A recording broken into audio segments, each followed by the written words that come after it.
Hey everybody, welcome to day 3, Breakfast with Bob from Hotel West End in beautiful Nice. My name is Bob Babbitt. We are brought to you by Master Spas as fuels go longer, HOKA Let's Fly, deboer wetsuits, Form Smart Swim Goggles, Zoot Sports, the original triathlon brand, Quintana Roo, Premium Plus Sports, and of course our Challenged Athletes Foundation. Our next guest from Germany, Leonard Arnold, joins us. How are you?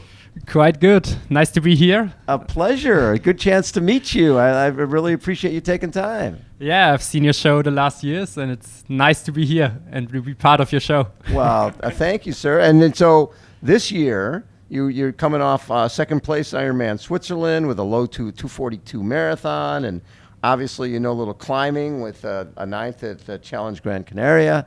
So talk about how your skill set works with this course. Oh, I think it could be suited quite well because Ironman Switzerland was quite hilly. Yes. I've done a good run after that. Yes. And this course is also quite challenging. I've done a race reckon the last week, and will be a tough one. Will be an interesting one, I guess. But I think I could be run pretty well after that. Yes. Especially after Ironman Switzerland. I've shown it already, and we will see. That's what I love. How old are you? 28. 28. You're still a young guy. And what got you into the sport? Oh, I have a running background, and I've grown up in a small town, and we have a small running club. And me and my best friend started it together, and now he's my coach.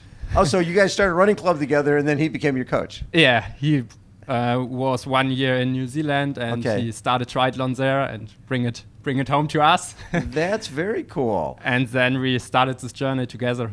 As with him as your coach? Yeah, at the beginning as a partner. Yeah. As a partner in helping He was you. a bit better at the beginning, yes. but then quickly you became better. Yeah, that's it. Then he says, I'll coach. Yeah, you're better than me now. I think I better be coaching. Yeah, a little bit of that, I bet. So when did you get to the point where you felt like, okay, I can be a pro at this sport? 3 years ago, he studied sports science, and we went to the lab and said, okay, we have a potential. We could try to use it, give it a chance. And then we did it. We get some experience in the last 2 years, make our way. And I think we have shown in Switzerland that we are on a good way. Do you look at Switzerland as the race at this point that has shown where you can go? Yeah, I think so. I think I'm an Ironman athlete. I'm more over the long course. Mm-hmm. Long course is better for you. Yeah, suits me a bit better. And I've shown it in Switzerland. Yes. I've had a good day, and we will see how the next races. You're a light guy. For a big guy, for tall. And so this climbing is probably a good thing for you.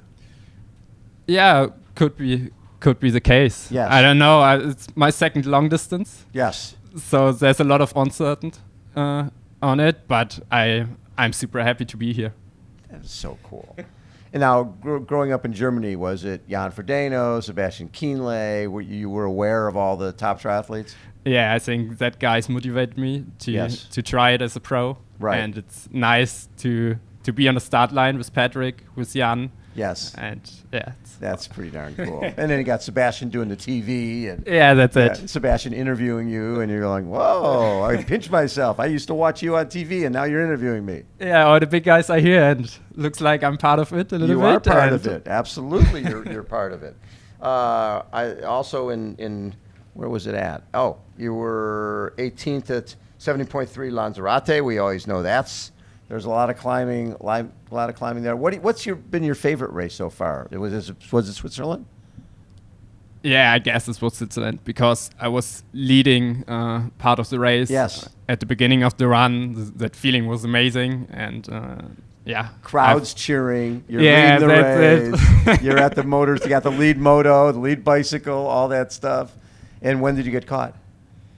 I don't know, at 20, 22, 23. 23K. Yeah, it was Jan van Berke, the local. Okay. Oh, yeah. Guy, and he was winning hasn't he won that race a bunch? Yeah, he has won the race, I don't know, 3 or 4 times. Yeah. It was his last race. So he goes out and wins his last race, but at least he didn't catch you at mile 25 and a half. He got you early enough where you could. Yeah, it was good for both of us, I think, that he catch quite early, and I had also a quite good race. Yes.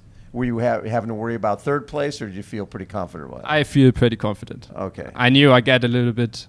My speed is dropping a little bit, but I know I can push it to the end. So yeah, I was confident to get the second. Working with your coach, what has he? Obviously, you're racing really well. What has there been some major changes in the way you train? From mid course to long course, or yeah, from mid course to long course, and just when you start getting on a podium at races, usually it's a breakthrough of some sort. Was it more run training, more speed training, or was it just the fact that you've been working together for a while?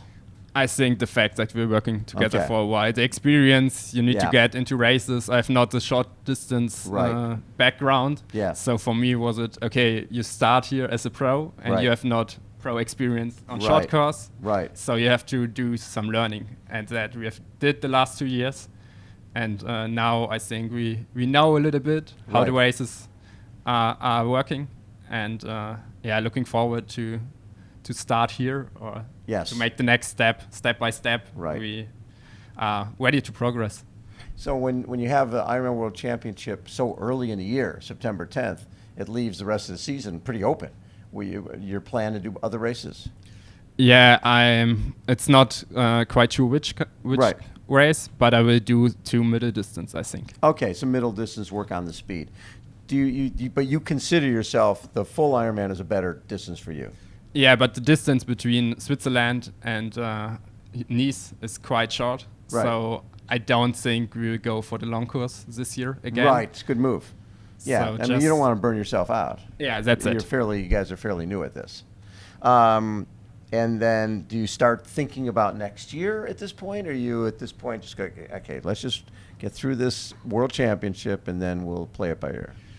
Yeah, we are focused on next year. We want to get here some experience how like championship races are working. So getting experience how Kona will go next year. It would be awesome to also be there on the start line, and that's the big goal for next year already. Already Kona. So this one is more about getting the experience how the championship is working and how to pace yourself even in that strong field. Right. Quite good. Well, I think if you win here, don't you qualify for Kona?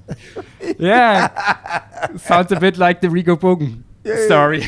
Well, but see, I think what Rico did last week shows people, or 2 weeks ago, shows people first and third. We know Freddie Funk, but we didn't know first and third. And that it shows, when I was preparing for all the interviews, you'll see a guy like yourself. Like, oh, wait a second, he ran 2:42 at Ironman Switzerland. That's a lot of climbing. We know this guy's going to be a factor. People have not heard of before. So that's got to give someone like yourself confidence that, wait a second, Rico did that. Why can't I do that? Yeah, could be possible, but the chances, that's not what I'm here for. What would be your goal for here? For this is really your first world championship. I don't know. Top 15 would be awesome, to be honest. Is that right? Yeah. That would be great. Yeah. Top 15, top 10, perhaps. I don't know. Right. I've just the raced field is so deep. Yeah, that's it. I've just raced Ron van Berkel and some other good guys in Switzerland, but I have no idea about the other guys. And there are a lot of other guys. There's a lot of other guys. From riding this course, what was your takeaway in terms of, because it's uphill, it's downhill, the plateau. I don't think there's a lot of places to rest on this course. Yeah, that's it. First of all, I thought, the race is like you go up the first hill and then it's more or less over. It's easier then, but the race starts then. So there's really no does. rest. Yes. So you have to be always focused. You have to be always, you can't run out of energy at no moment, even in the downhill. You have to push a lot on the downhill. You're going to be pedaling on downhills. Yeah. It's not like you're going to be relaxing at all. That's it. And you have to make sure your nutrition works well, even on the downhill. Right. Yeah.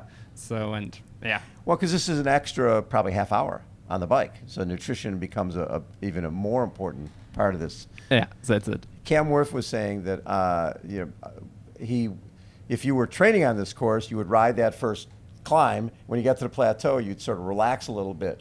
But he did it on race day. He came to Ironman Nice a week after Austria, I think, just to see it under race conditions. And you get to the top of the hill and everybody's hammering, right? The plateau becomes, okay, let's get away from somebody here. Yeah, will be tough, will be challenging. Yes. We will see where I'm at the end of the swim. Yes. And if I, be in a good group on the bike. If I can, have a good bike, we will see on race day. Have you surprised yourself at how quickly you've gotten to the point where you're at a world championship? And I mean, because you and your buddy were just starting a training group, and next thing you know, he's coaching, you're racing, and you're racing in the Ironman World Championship. I think we knew about the potential that I have. Yes. But we wasn't sure that we could show it on Switzerland on the first long distance because I had a bike crash 2 weeks earlier. Oh, okay. And I raced on the bike of my girlfriend. Oh, you raced Switzerland on your girlfriend's bike? Yeah. And she's like, it's size M and I have XL. So it was... So it was a big seat post? Yeah, of course. I had luck. The seat post was quite long, but it was not my preferred setup, I would say.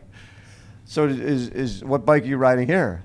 The bike I had previously. Before it got beat up. That is funny. So you were riding on your girlfriend's bike, and so it couldn't have fit well. Right? Do you feel comfortable at all or no? It was okay. It was like, okay, let's do it and get an experience for the long distance. Yes. And then being in the race, like seeing, okay, I'm in a good bike group now. You're a good runner. Perhaps we will see how the one works. And then I came off the bike and my legs feel pretty good. And I said, okay, could be a good day. And was smiling quite a lot because I enjoyed it just to be there to do my first long distance. Yes. And then the result was amazing because before the start it was like, we finish it to get the experience for the long course. And then we will see and perhaps we qualify in the next race or... Oh, so the thought wasn't, I'm not going to qualify here. I'm just going to get some experience, especially when you're riding your girlfriend's bike. Yeah, that was the goal. And then, qualify for Nice was like, oh, okay, amazing day. That is unbelievable. I was just going to use my girlfriend's bike, and it's way shorter than mine. That is funny. But it did have the right gearing for all the climbing. Yeah, of course. I had luck that we make a good setup for the day. So we try to do the best out of the setup we had. I love it. Such a pleasure to get to meet you. Obviously, you're going to be around for a while. This is going to be fun to watch this now that you actually have a bike that fits you. Yeah. Leonard, thanks very much for your time. Yeah, thanks to be here. Leonard Arnold has been our guest. Everybody, again, Breakfast with Bob from Hotel West End. Hold on. We will be right back.